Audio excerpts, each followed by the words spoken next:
So going down into the lower fields here, next to the cellar and the barn, and that's our driveway there. You really see, if I move over, and you can see the full length of the driveway. But to give you an idea of size, the driveway, starting at the house and going down, it's about a quarter mile, maybe a little more than a quarter mile. So that's the end of the driveway down there where you see those small evergreen bushes. We had to build this up here. There was a large drop off from the driveway down into the area where the barn is. This path here is where Comcast came through that we had to clear for them, and you can see again several trees and tree trunks on both sides of the driveway that we had to take down. They were pretty much dead trees that we took down so they don't fall on the driveway. We felled them away from the driveway. We just have to cut them up and split them into firewood. Again, there's that brush pile, which is some of the stuff we've cleared off the hill. Just to give you an idea of scope, it probably doesn't translate well into video. We've started cleaning out the wine cellar. There's no lights in here, so it's going to be difficult to see, but you can already see there are several barrels. Those are all full. So we're deciding what to do with them. There's probably some of this that is decent wine, some of it that's vinegar that can be potentially distilled. Buddy of mine telling me interesting things that we can do with all this, but all of those barrels are full, and that space where you can't see, where there's no lights, it's probably the same size as the space you see here. Actually, it's probably even bigger than that. And again, several barrels and hundreds of bottles full of wine and or vinegar back there. So we've started the process of cleaning this out. You can see we still have quite a ways to go.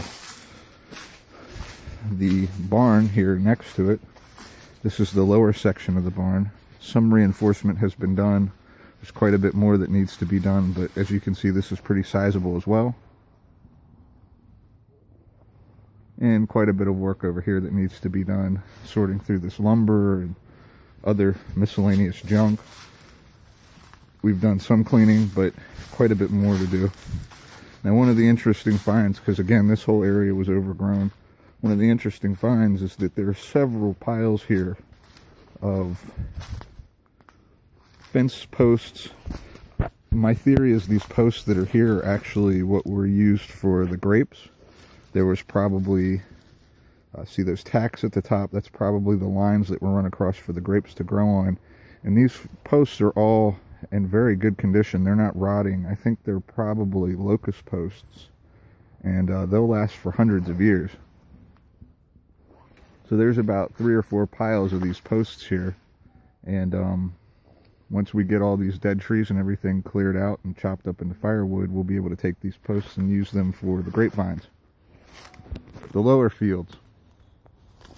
These fields were all completely overgrown with vines and bushes and briars and everything else that you can imagine. A bush hog and some chainsaws and some hard work have opened them up to the point where we can walk through them and show you, to give you an idea of where certain things are going to go. Some piles here that'll probably end up getting burned, and we'll use the ashes as fertilizer in the different areas. But the driveway's over on that side, neighbors over there. But this space in here, don't know what we're going to do with this, but this first field that opens up, probably clear some more of these trees back, and I think the first set of grapevines that we reconstitute will probably get planted in this area. As you can see, humongous space. So I think the first set of grapevines will go in here, and we'll try to get those in the ground this spring.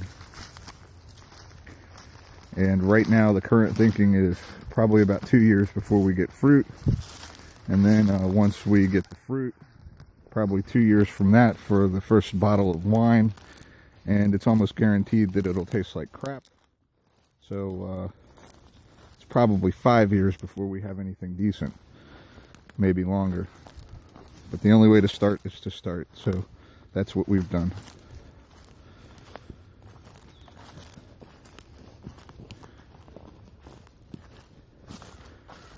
I know these videos probably get kind of boring at certain points just because there's so much ground that we have to cover.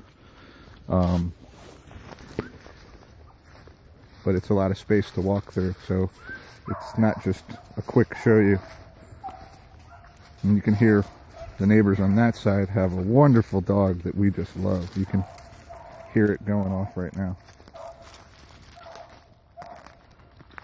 Yes, that is a dog. No, they're not killing it. Again, more field up there. Eventually this will all get cleared out.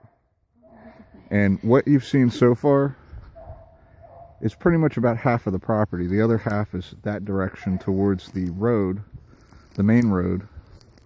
And by main road, I mean main backcountry road. Main. So that gives you an idea of size. This is just a lot of land, and it's taking quite a bit of time. So when you wonder why you haven't heard updates or seen updates from us, this is why.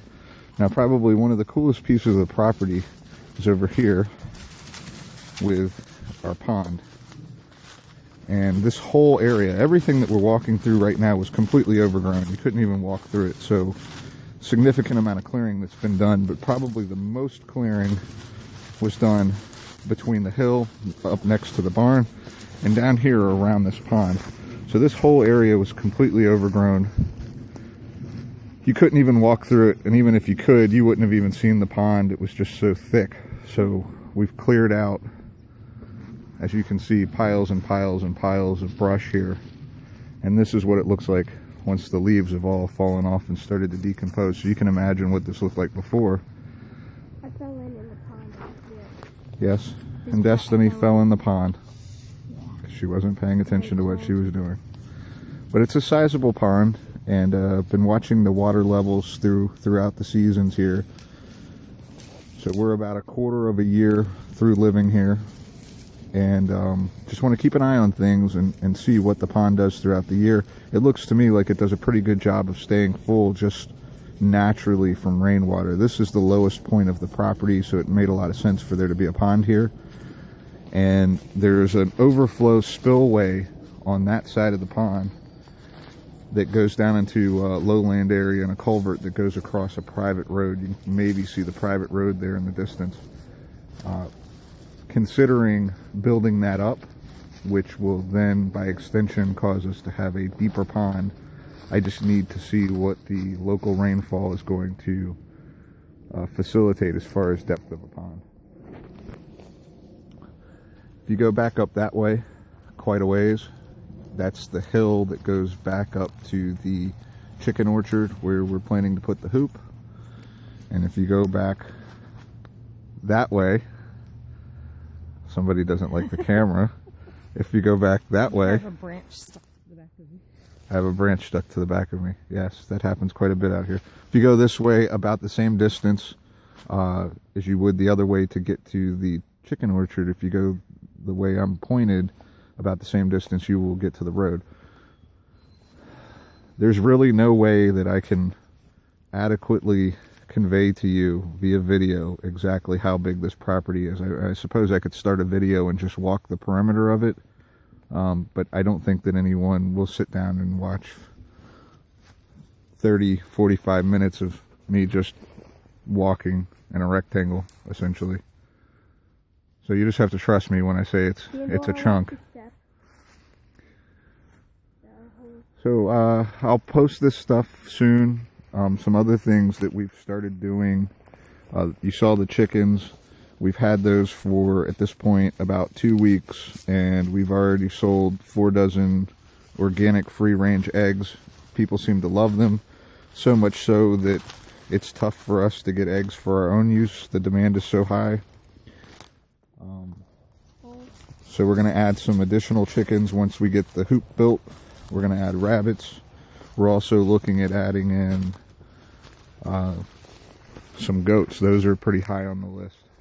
And those will probably go on this hill over here, but we're still trying to figure that out.